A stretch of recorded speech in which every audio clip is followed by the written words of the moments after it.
Bonjour à tous, nouvelle émission de la Common Wave avec la GEP. Et pour répondre un peu à la question de qu'est-ce que c'est la Common Wave Qu'est-ce que c'est la Common Wave, dis donc, qu'est-ce que vous savez ce que c'est? Non, du coup, pour répondre à la question de qu'est-ce que c'est la GEP, je serai accompagné de Manon et Bérangère. Manon et Bérangère. Bonjour. Comment ça va? Ça va, merci. Ça va et toi? Ça va très bien, c'est pas la troisième fois qu'on se pose cette question du tout. Hein. Alors, est-ce que vous pouvez vous présenter, genre, qu'est-ce que vous faites dans la vie et qu'est-ce que vous faites au sein de la GEP?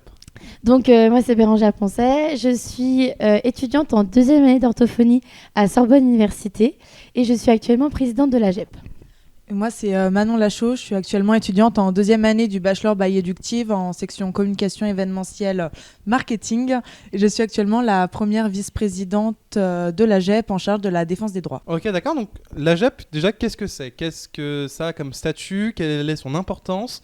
Et surtout, comment est-ce que ça fonctionne un peu? Quels sont ses objectifs? Donc, la GEP, c'est l'Association Générale des étudiants de Paris. Donc, son objectif, c'est de fédérer les étudiants sur le territoire parisien. On va fédérer des étudiants d'associations et des étudiants qui siègent, qui sont des élus étudiants, donc qui siègent en conseil, donc des conseils facultaires, des conseils universitaires ou encore le conseil du Crous. Ok, d'accord. Voilà. Et donc, ces objectifs, il y a deux gros objectifs. On peut dire qu'on fait des projets pour la vie étudiante et en même temps on fait de la représentation étudiante pour remonter les problématiques, les revendications des étudiants et améliorer leur formation, leur vie universitaire tout en faisant du projet, tout en animant en fait la vie sur les campus, la vie étudiante. Ok, d'accord. Donc du coup, on parlait un peu de la GEP. Pour donner une idée, la GEP, qu'est-ce que ça représente? À quel point c'est important dans la vie étudiante? Aujourd'hui, la GEP, c'est la première organisation étudiante de représentation étudiante sur Paris. On fédère environ 30 associations et 140 élus étudiants.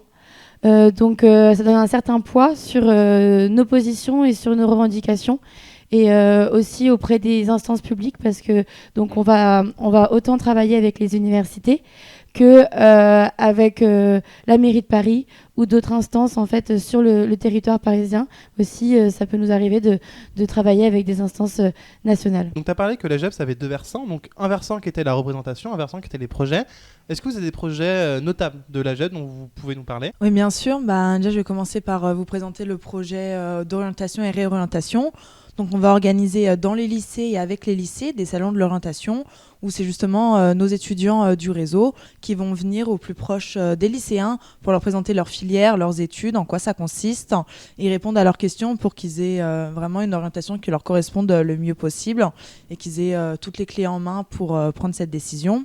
On va également organiser des interventions dans les collèges et dans les lycées pour vraiment déconstruire les a priori des bacheliers et des collégiens par rapport à l'enseignement supérieur, où là c'est vraiment la GEP qui se déplace dans ces établissements pour faire une présentation. Ensuite, on a aussi le projet PCS, Prévention, Citoyenneté et Solidarité.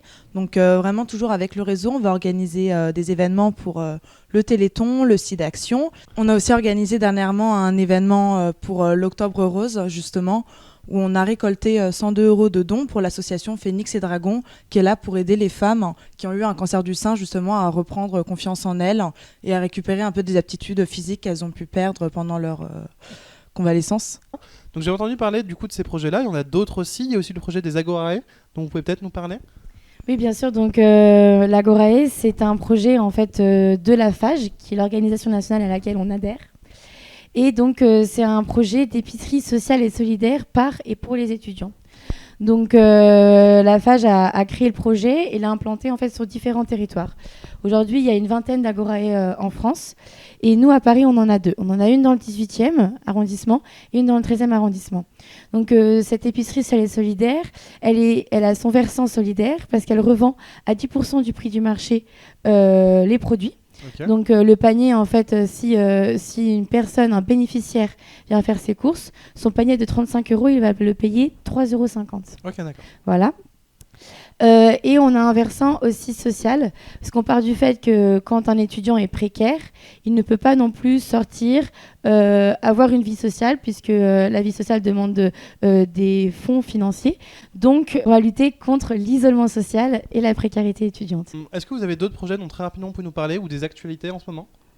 Bien sûr, déjà, on a des événements au niveau de la formation pour vraiment former les associatifs et les élus pour qu'ils soient le mieux possible engagés et qu'ils fassent les choses de la manière la plus sereine possible. Donc, on va organiser des week-ends de formation pour les élus, pour les associatifs. Ça permet aussi de faire une bonne coordination du réseau, car c'est ça qui est vraiment primordial aussi à la GEP.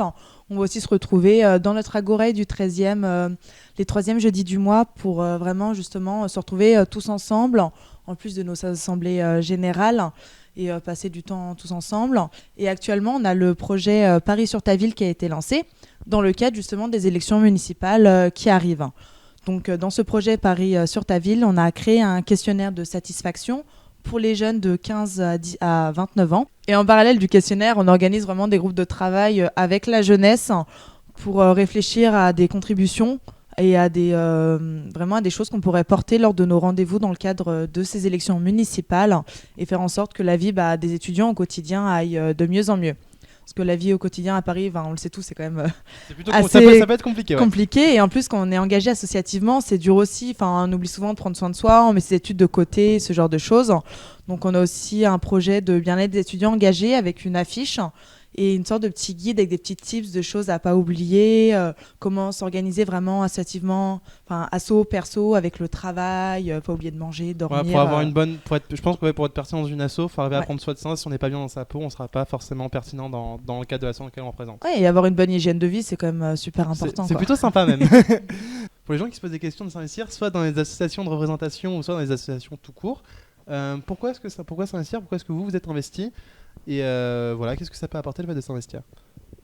Alors pourquoi s'investir ? C'est très très large. Souvent on commence dans son association locale, donc ce qu'on peut comparer à un BDE. Et en fait on voit pas toute l'ampleur que l'associatif peut avoir.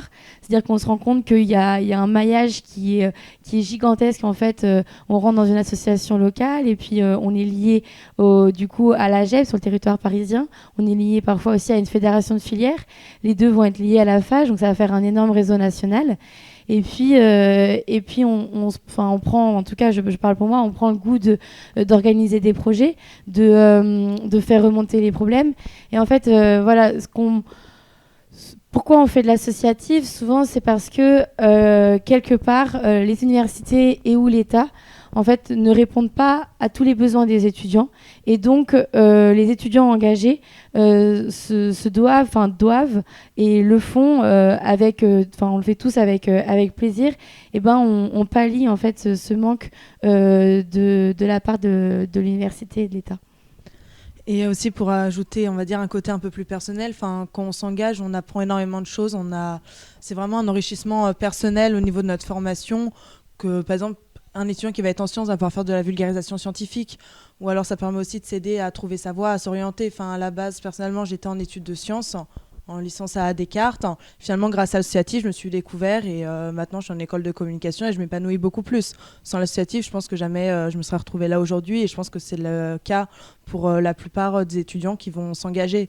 Et c'est aussi le fait de s'engager pour les autres, pour les étudiants. Et c'est vraiment... au final, on aime tout ce qu'on fait, même si c'est dur au quotidien. Donc, c'est vraiment une expérience unique que je recommande à tous. J'imagine que c'est quelque chose qui apporte beaucoup, mais si on doit donner beaucoup. Ouais. Du coup, si on veut retrouver un peu vos projets, donc notamment Paris sur ta ville et tous les autres projets que vous faites, pour se tenir au courant sur où est-ce qu'on peut vous retrouver, où est-ce qu'on peut vous suivre ? Alors déjà sur les principaux réseaux sociaux comme Twitter, Instagram et Facebook, et tu verras qu'il y a certains événements, certaines pages qui sont dédiées plus à nos projets comme Paris sur ta ville, et d'autres vraiment pour suivre en direct les élus étudiants, principalement sur Twitter, donc faut pas hésiter à aller voir régulièrement ce qu'on fait, ils sont vraiment mis à jour. Régulièrement, ok d'accord, c'est super. Donc du coup, n'hésitez pas à suivre la GEP sur Instagram, sur Twitter et sur Facebook. N'hésitez pas, si vous êtes intéressé par les Agoré, à trouver le lien dans la description. N'hésitez pas à suivre la Commonwealth sur Facebook. N'hésitez pas à vous abonner et à commenter si ça vous a plu. Si vous avez des questions, n'hésitez pas. Je suis sûr qu'on trouvera un moyen d'y répondre. Et voilà. Et merci beaucoup. Merci. Au revoir.